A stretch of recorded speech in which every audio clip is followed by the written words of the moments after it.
Principles of United Nations Charter under assault.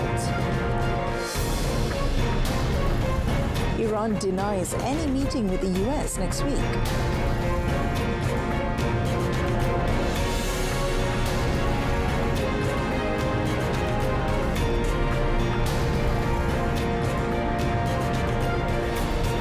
Good afternoon and Salam Malaysia Madani. This is World Today. I'm Mohana Priya.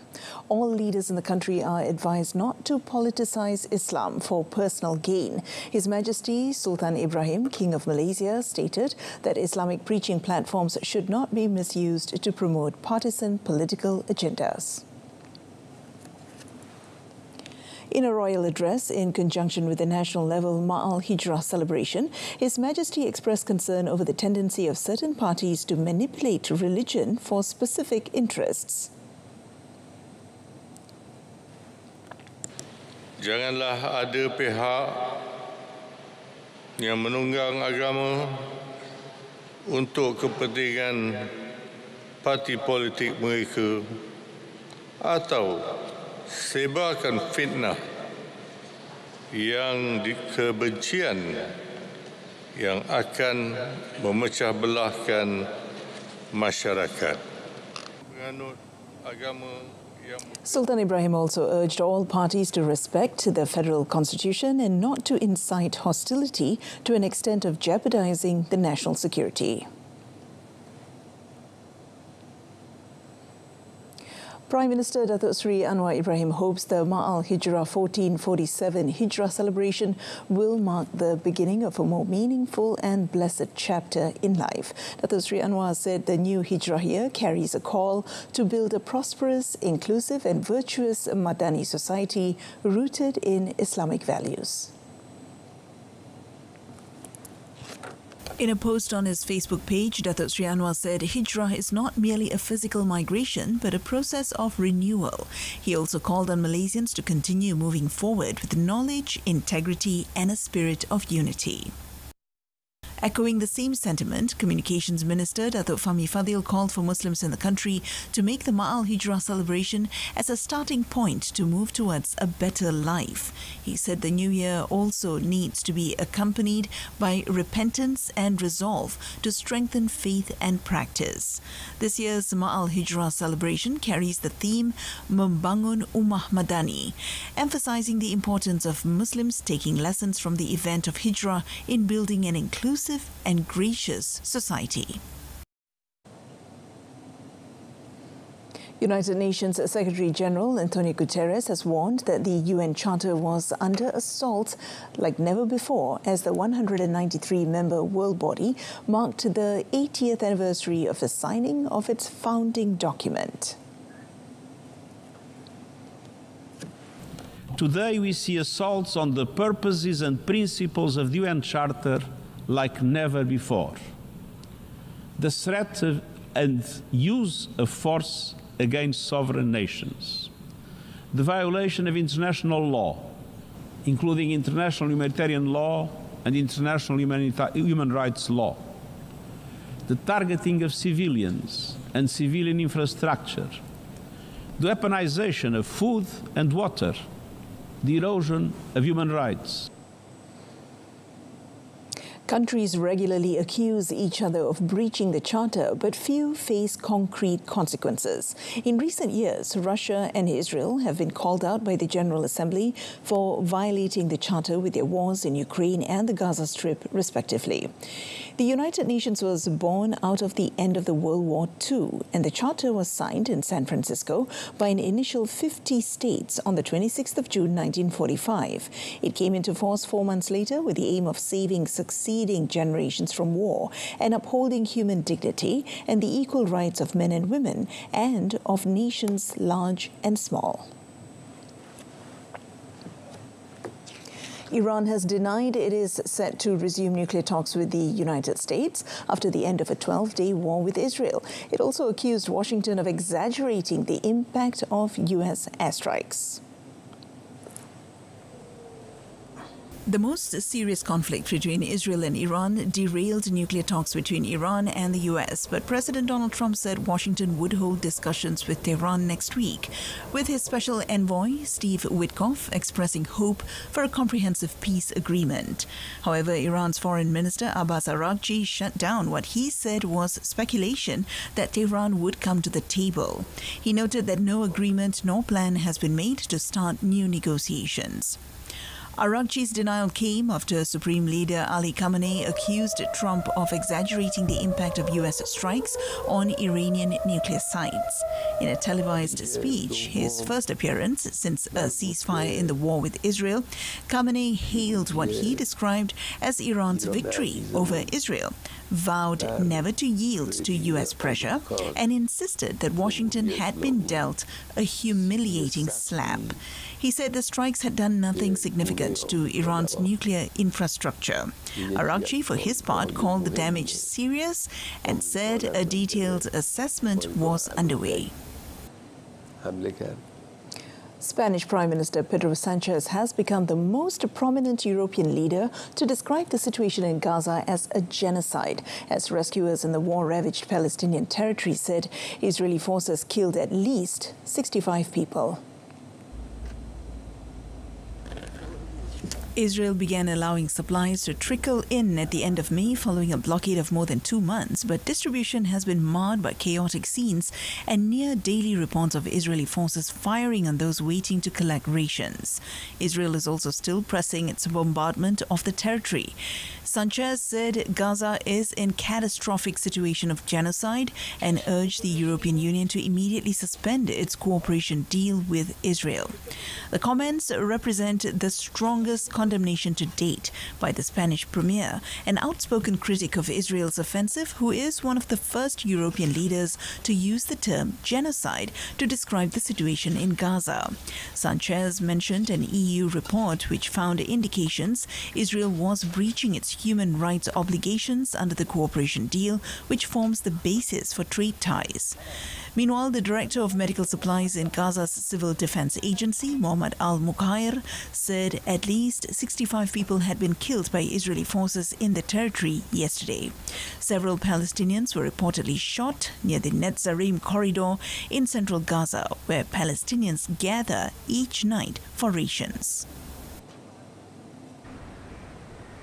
In a related development, a UN High Commissioner for Human Rights, Volker Turk, called for a ceasefire in Gaza, as well as the release of hostages and an all-out effort to get humanitarian assistance to Gaza. He also called the new US and Israel-backed food distribution system in Gaza militarized humanitarian assistance schemes. As of the 25th of June, we have actually 598 reportedly killed in total as a result of them trying to access the Gaza Humanitarian Foundation, I mean the distribution points that are installed within Gaza. And I have to say, when it comes, it's heartbreaking to know that people who need humanitarian assistance almost risk their lives in order to get food or material assistance. And it's really extremely distressing to see that militarized humanitarian assistance schemes have emerged.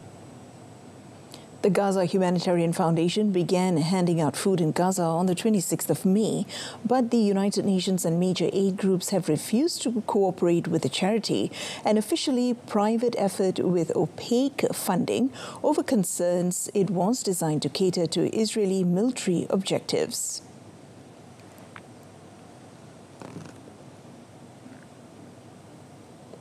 Meanwhile, the World Health Organization said it has delivered its first medical shipment into Gaza since its 2nd of March, adding that the 9 truckloads were just a drop in the ocean.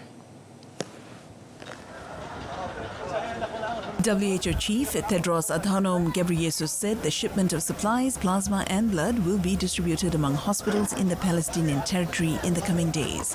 He said 9 trucks carrying essential medical supplies, 2,000 units of blood and 1,500 units of plasma were delivered via the Kerem Shalom crossing without any looting incident despite the high-risk conditions along the route.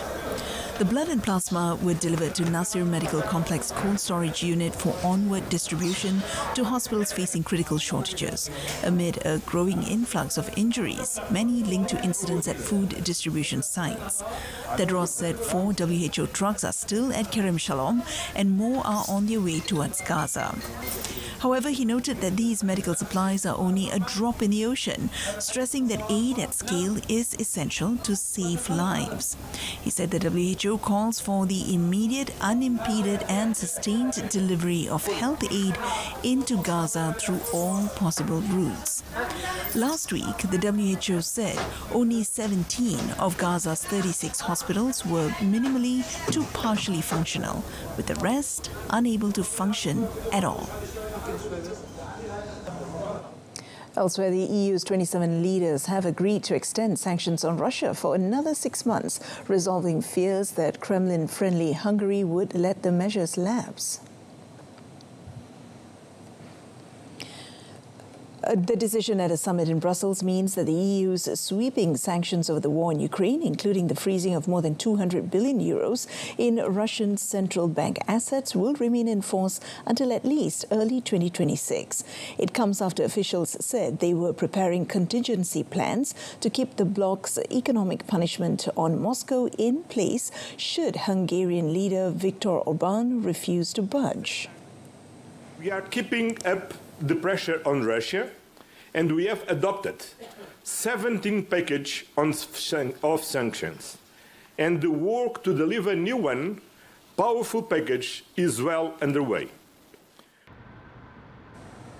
EU counterparts had feared a refusal by Budapest to renew the measures could blow a massive hole in the leverage the bloc holds over Russia as the US presses peace efforts.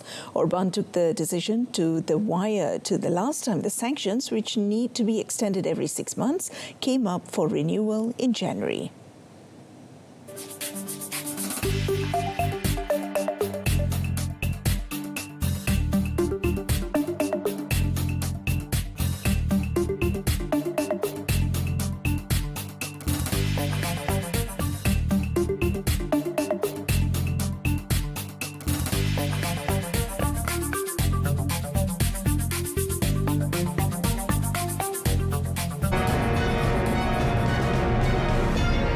Still ahead, US tariff pause could be extended beyond July deadline.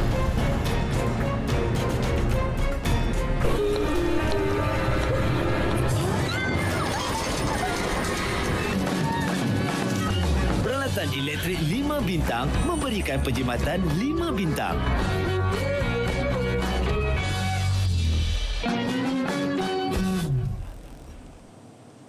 You're watching World Today. The administration of the United States has indicated that Washington could extend a July deadline when steeper tariffs impacting dozens of economies are due to kick in. White House spokesperson Caroline Leavitt made the remarks amid ongoing talks between the US, South Korea and other countries aimed at avoiding or minimizing the impact of the proposed tariffs. Leavitt said there is a possibility for the deadline to be extended, but that is a decision for the president to make. She explained that the president can simply provide the related countries with a deal if they refuse to make one by the deadline. She said this means that Trump can pick a reciprocal tariff rate that he believes is advantageous for the United States.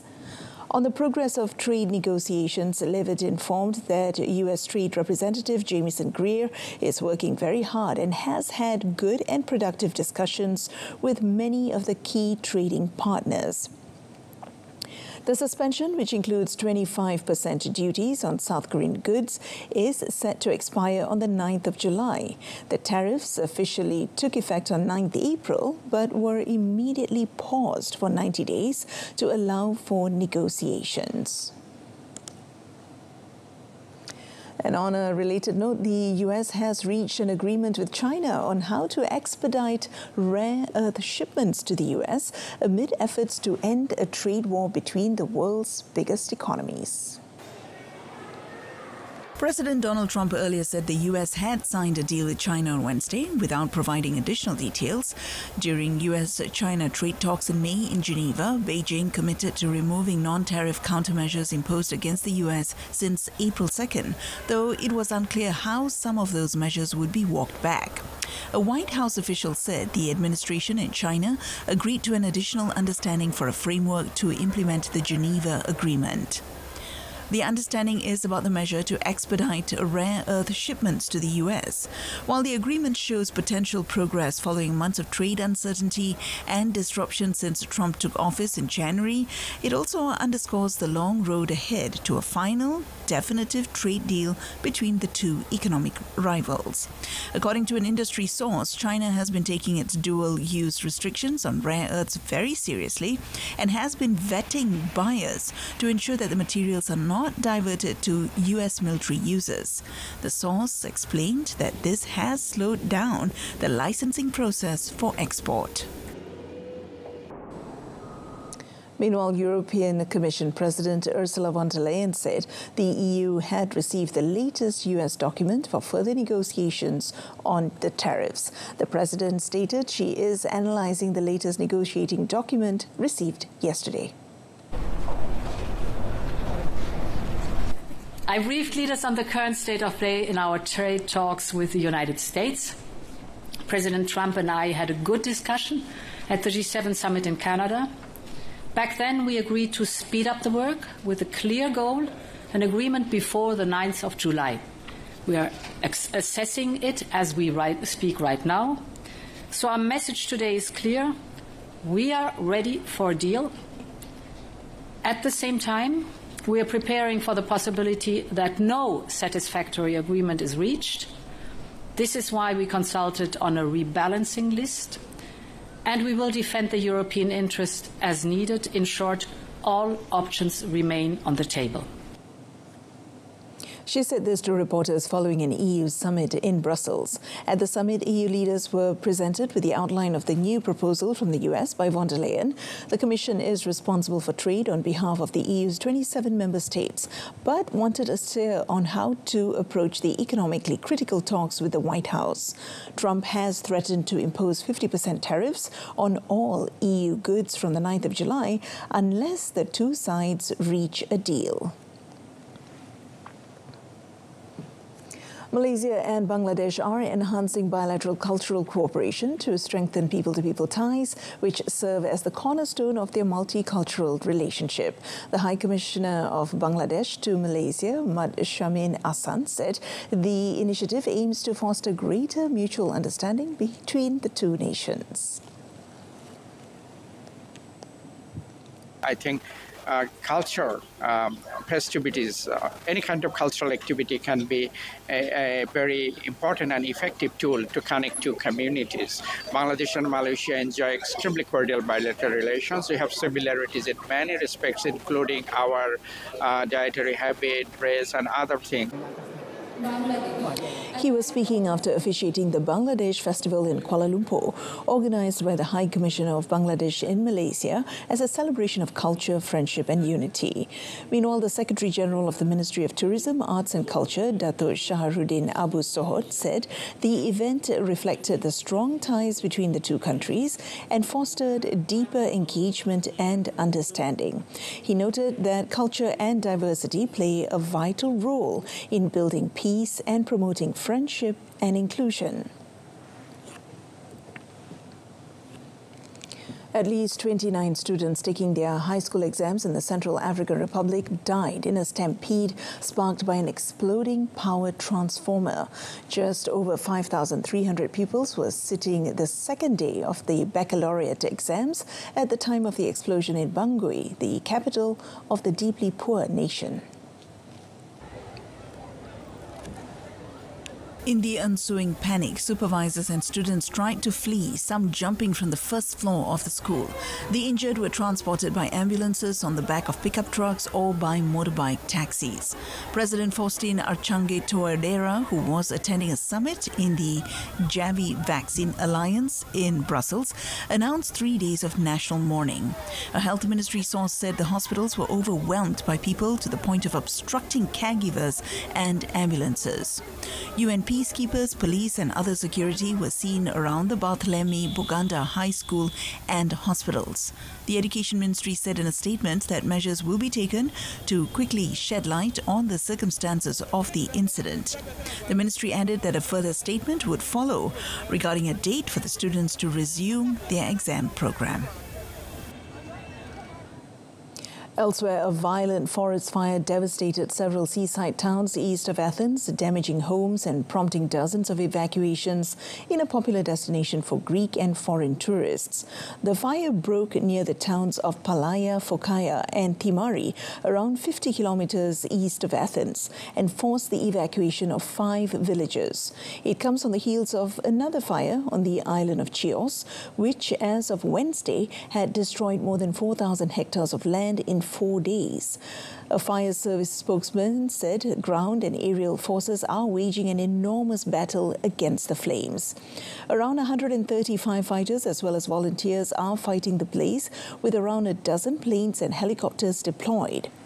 Temperatures reached up to 40 degrees Celsius in the Athens region, with forecasts indicating that the heat wave could continue until tomorrow.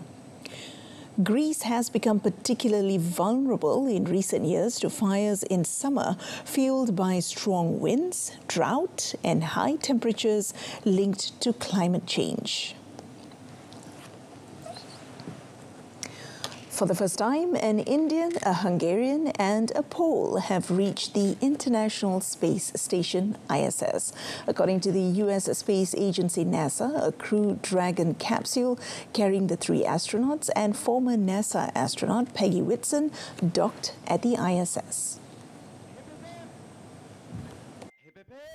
The capsule had been launched from Cape Canaveral Space Force Station in Florida on a Falcon 9 rocket operated by Elon Musk's space company SpaceX just under 30 hours earlier. The Axiom 4 mission had been postponed several times due to technical problems with the rocket and the ISS. Now, this is the 4th commercial space mission for Houston-based Axiom Space in collaboration with the U.S. space agency NASA and SpaceX. Whitson has been in space several times, but this is the first space flight for the 3 amateur astronauts. The crew of the Axiom 4 mission is scheduled to spend around 2 weeks on board the ISS, where they plan to take part in numerous scientific experiments. According to media reports, such a flight costs around $80 million per passenger. The company organized the first private mission to the ISS in 2022, followed by more missions in 2023 and 2024.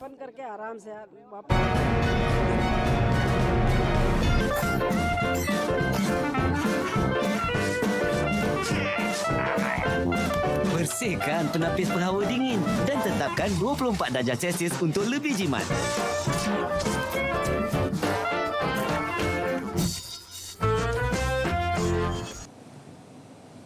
Welcome back.